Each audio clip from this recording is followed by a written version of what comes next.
On 5 News tonight, fresh calls for Jeremy Corbyn to quit from all sides. Boris learns who his first challenges will be for the top Tory job, and outrage after a terror attack in Turkey.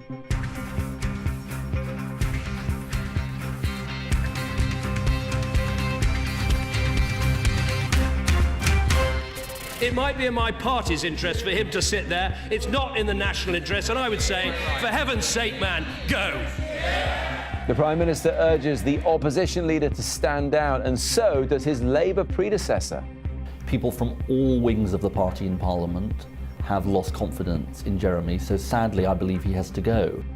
It comes as Boris Johnson learns who he'll be facing in the race for the Conservative top job.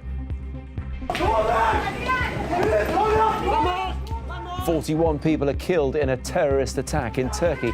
How do we keep our airports safe? We're live at the scene. Also tonight, a bit of much-needed light relief. I am your mirror. How do I look? Fabulous. Thank you. We're in Leicester Square with the stars of Absolutely Fabulous, the movie, as it gets its premiere this evening. Good evening, welcome to 5 News Tonight. I'm Matt Barbett. It was as dramatic and emphatic as it ever gets. For heaven's sake, man, go. That was the plea from David Cameron, a man who himself has stood down from his role, to the Labour leader Jeremy Corbyn, who refuses to quit his. The Prime Minister was joined by former Labour leaders, including Gordon Brown and Ed Miliband, who all added their voices to the calls for him to resign. From Mr Corbyn's allies, though, came a plea for calm. Catherine Jones has the story. A new day, the same barrage of questions for the Labour leader. How are you going to unite the party? Once Jeremy Corbyn made it through the media scrum outside his home and reached work, he faced a Prime Minister clearly exasperated that the Labour leader doesn't see his referendum performance as a resigning matter. And I have to say to the honourable gentleman, he talks about job insecurity and my 2 months to go. It might be in my party's interest for him to sit there. It's not in the national interest, and I would say, for heaven's sake, man, go. As a Prime Minister, on his way out, exhorted the leader of the opposition to quit, tonight Labour's Deputy Leader Tom Watson added his voice to those calls. Mr Watson says a leadership contest is now inevitable, but he personally won't run for leader.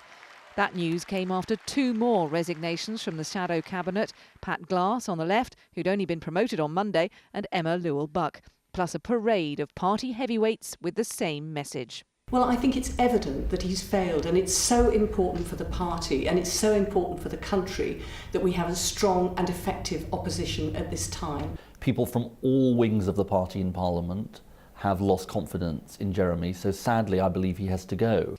There's been speculation Angela Eagle might step forward as an alternative Labour leader, although she's dropped no hints so far. I'm not giving any comments today. I'm going to get in my car and go to work. It's likely she, or any other candidate the party's MPs rally around, will have to go head-to-head in a contest with Jeremy Corbyn. That's the clear position Mr Corbyn's key parliamentary ally is sticking to. There's no need for all this, but if there is to be an election, play by the rules, let democracy play out, and in the meantime, though, the most important thing is let's do our job as MPs and as a Labour opposition. On Monday, supporters of Mr Corbyn rallied to his defence, and another demo is planned tonight.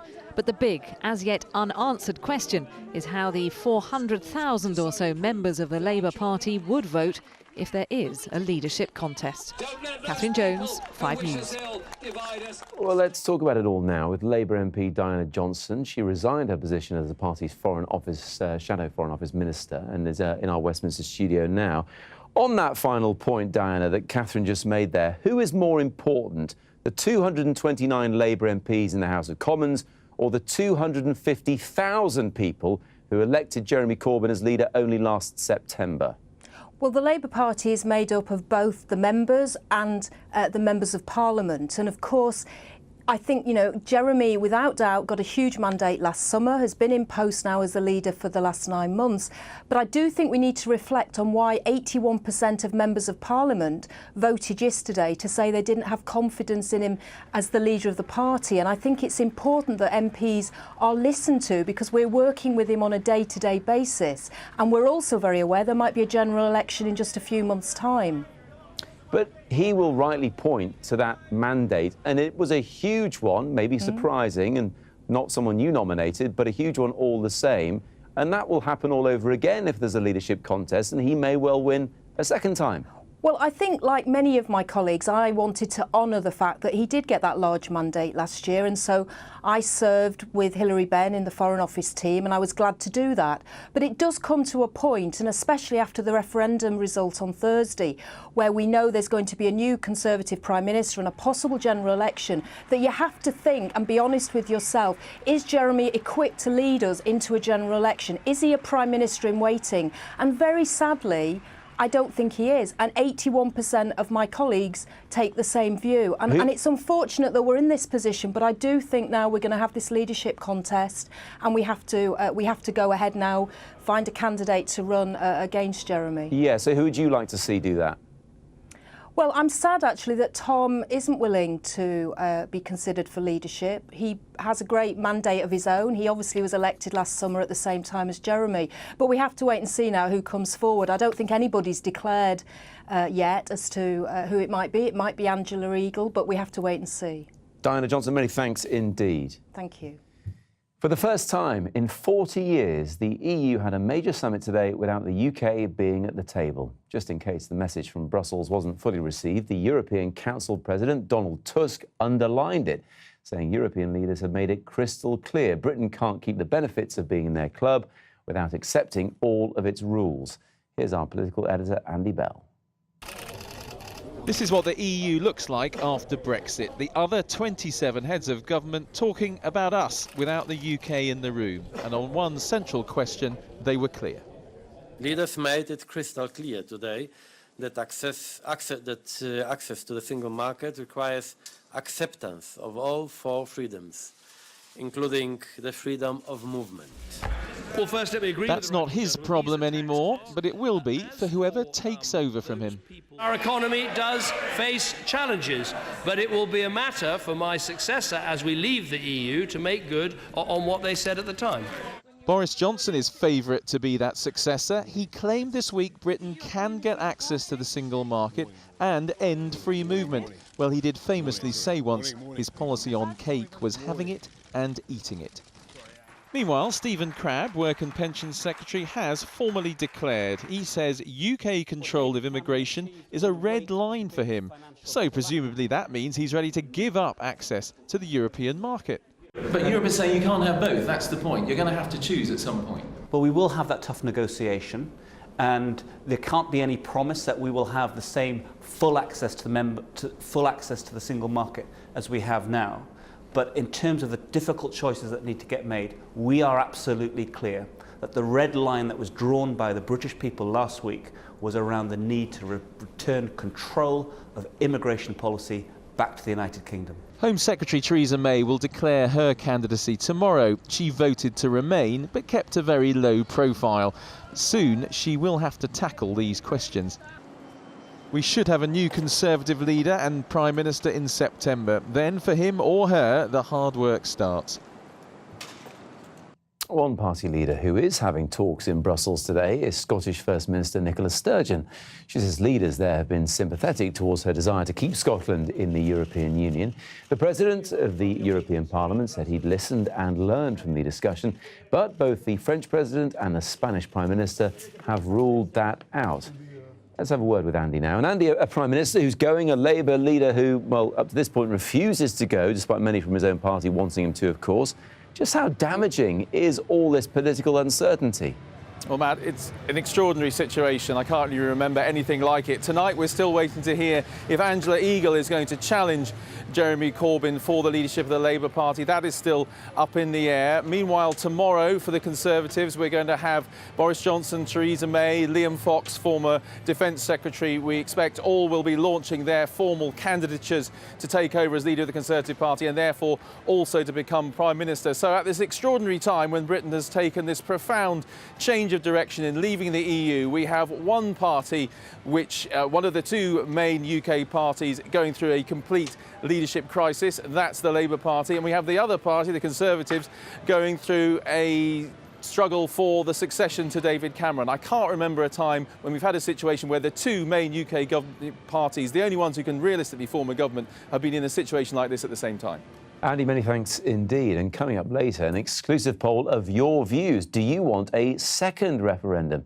And do you think politicians will keep promises made before the first vote? First, though, to other news. And at least 41 people are now known to have been killed and 239 injured in an attack on Istanbul's main international airport. Witnesses described how suicide bombers who'd arrived in a taxi walked into a terminal before opening fire and then detonating their bombs. Turkey's Prime Minister says the early signs are that so-called Islamic State carried out the attack. A warning that Simon Weiger's report now contains images that you might find distressing.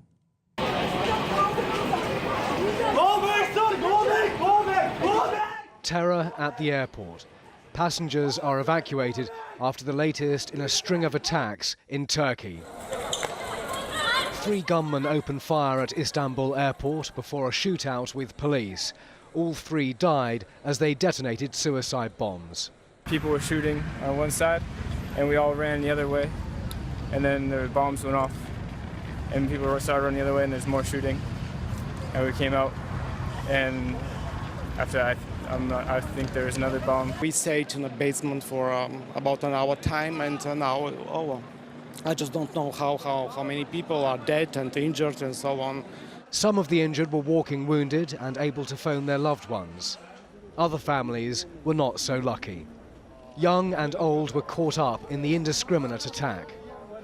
Although Kurdish terrorists have launched attacks in recent months, the view of the Turkish Prime Minister is this choice of international target has all the hallmarks of so-called Islamic State, or Daesh.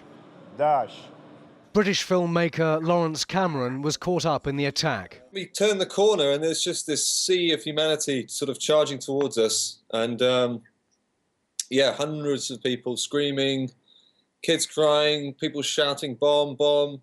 You're in this sort of nightmarish scenario where you don't really know where to turn or what's coming around the next corner. Istanbul is the 3rd busiest airport in Europe, and flights are already resuming. The Foreign Office advice on Turkey has not changed, which is to check before you travel and to avoid the area near the border with Syria.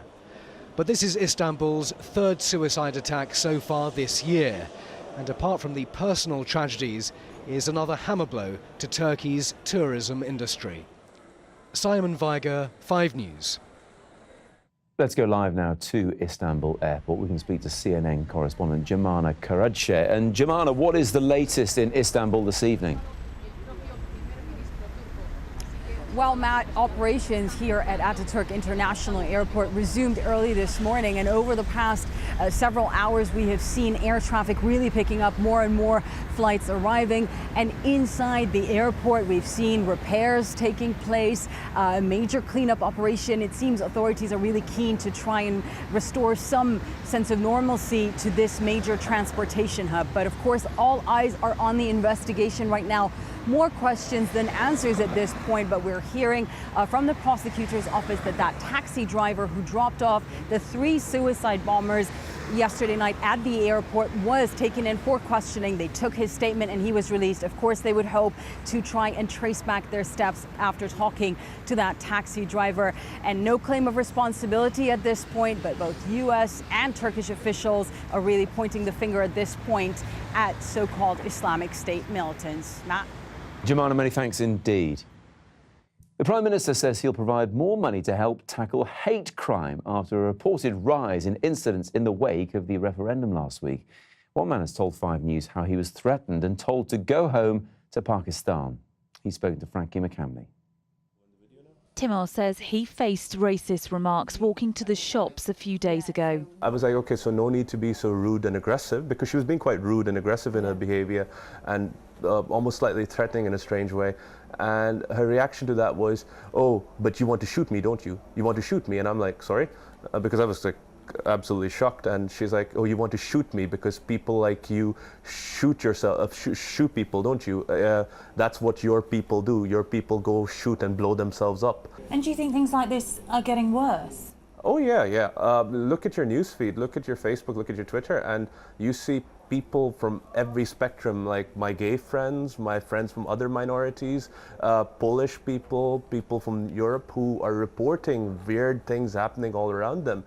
And he is not alone. This butcher's in the West Midlands, destroyed by a petrol bomb in a suspected xenophobic attack. Elsewhere in Manchester, video footage captures a man being called an immigrant and told to get back to Africa. No, I've been here longer than you have. I go places over. Don't get an immigrant. Get back to Africa.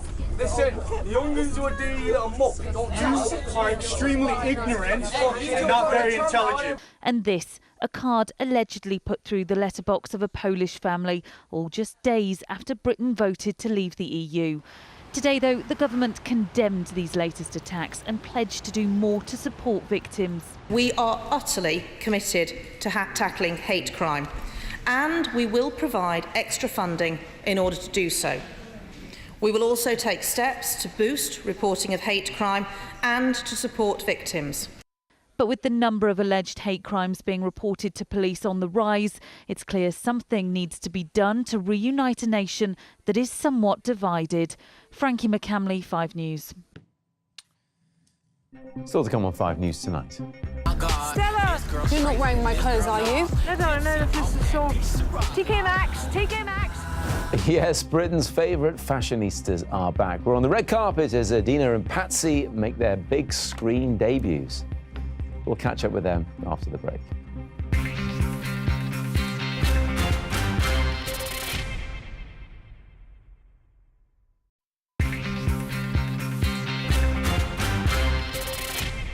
Welcome back. Now, ever since the result of the EU referendum became clear, it feels like a long time ago now, doesn't it? There have been calls for a second to be held, especially from a few who say they've changed their minds. Well, an exclusive 5 News poll has revealed most people do not want another vote. In fact, less than a third support that idea.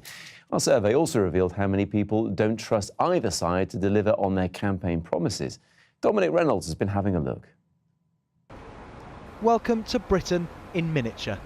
In Basingstoke, 51.9% voted to leave, 48.1% to remain. And that's exactly what happened nationally. 6 days later, our exclusive poll today reveals a Britain divided, unsure what this result will mean.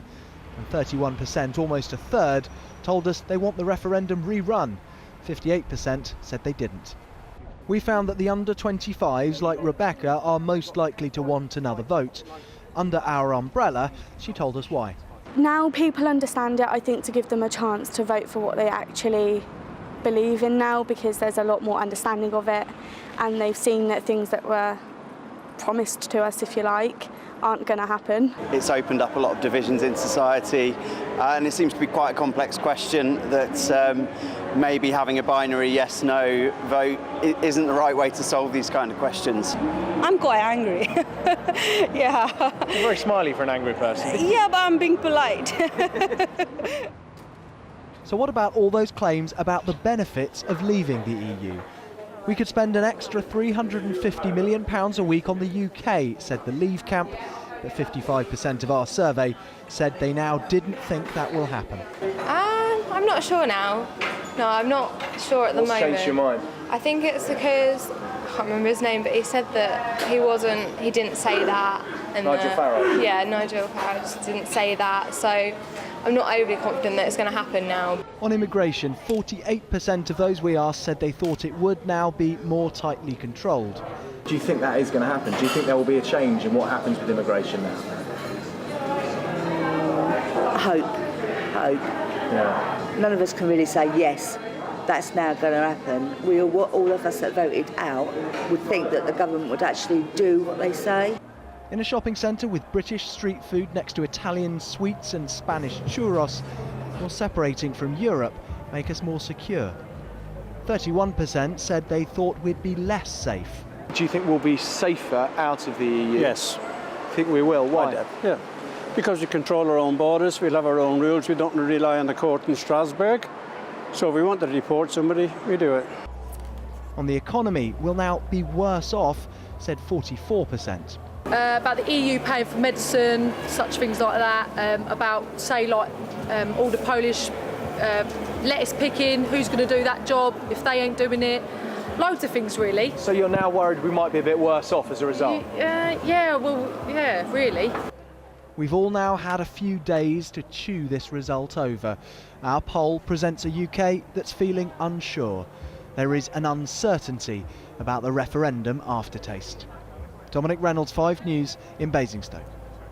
We're going to discuss some of the findings of that 5 News poll in a bit more detail now. With me, Joe Twyman from YouGov, which carried out the survey, Susie Boniface, also known as Fleet Street Fox, who writes on politics for the Daily Mirror, and Alex Wickham from politics website Guido Fawkes. Good evening to you all. Joe, what do you think are the most interesting stats to come out of this? Well, I think the most interesting stat actually is not to do with the total figure, but to do with the figure among people who voted to remain. And among those, nearly a third say they don't want another referendum. They're happy with the process, or at least happy enough to not want to go through it all again. Susie, you voted to remain. Do you accept the result, like so many of those people seem to then, that it's democracy in action and that's all there is to it? It was never going to be perfect. It was always going to be close. Whichever side won, you're going to have to say that's accepted, really.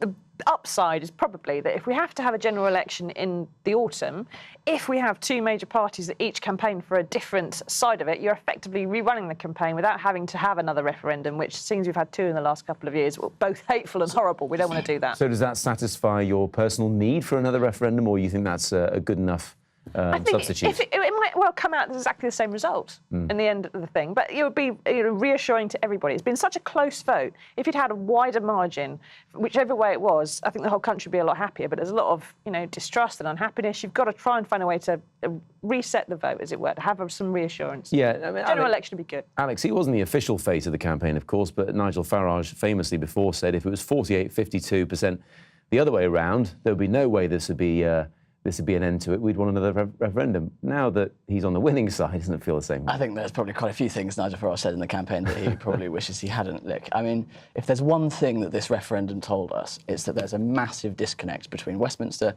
and the rest of, particularly England. Well, not half of them, or just under. Well, a huge number of people who think that Westminster doesn't speak to them, doesn't represent them, is out of touch with what their views are on whether it's sovereignty or whether it's immigration. And for those people to be betrayed by Westminster again by having a second referendum, that would be the worst possible thing for the standing of Westminster and the standing of politics among the general population. Even though there's so much turmoil in Westminster at the moment, could politics end up coming out of this as the big winner? Then people see there's a tangible result to their voting.